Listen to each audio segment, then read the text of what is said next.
फडफड बोलायला म्हणते.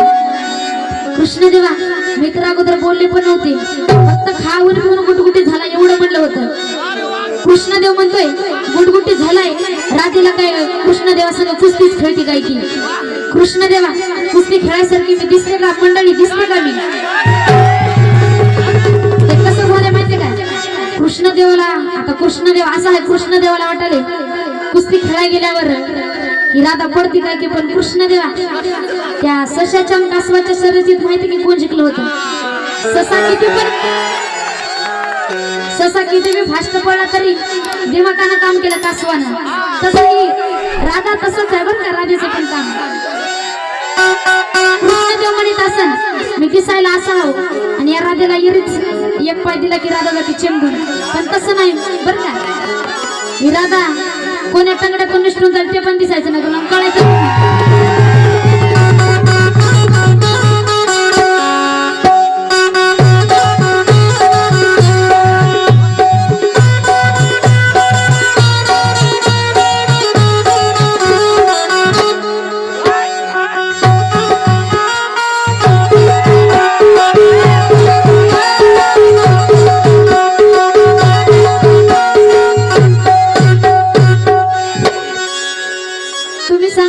कुस्तीचं काहीतरी काढलं होतं का? काहीच नाही. पण कृष्णदेवाला कुस्तीची लई आठवण यायली, कृष्णदेवाला कुस्ती खेळायचीच वाटायली. पण कुणाच्या गावात कुस्ती खेळायची कुस्ती लावायची असली तर कृष्णदेवाला नक्की बोलवा बरं.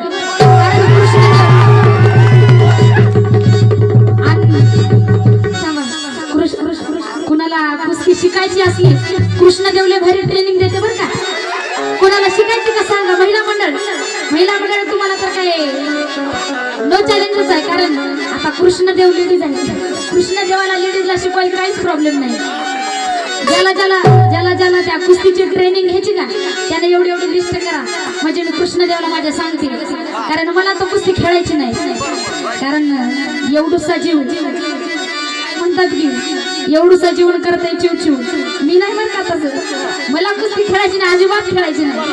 कृष्णदेव म्हणतोय मी ब्रह्मांडाचा देव आहे. कृष्णदेवा तू ब्रह्मांडाचा देव आहेस, पण या राधेसाठी रडला होता कृष्णदेव. रडला होता का नाही? बरोबर आहे. कृष्णदेव ब्रह्मांडाचा देव होता, पण या राधेसाठी रडला होता. आणि तसं म्हणलं तर राधा आणि कृष्ण अगोदर राधेचं नाव आहे, म्हणून या कृष्णदेवाच्या नावाला शोभा आहे राधा कृष्ण म्हणून. आणि आता कृष्णदेवाला किती पण सांगितलं आणि काही पण सांगितलं तरी कळ ना गेलं. ही फडफड बोलायला लागली म्हणते पुन्हा राधा. आता अशाला बोलाव नाही तर काय करावं तुम्ही सांगा. म्हणून काय म्हणायचंय, काय सांगूया कानाला, काय सांगूया कृष्णाला, ऐकतच नाही.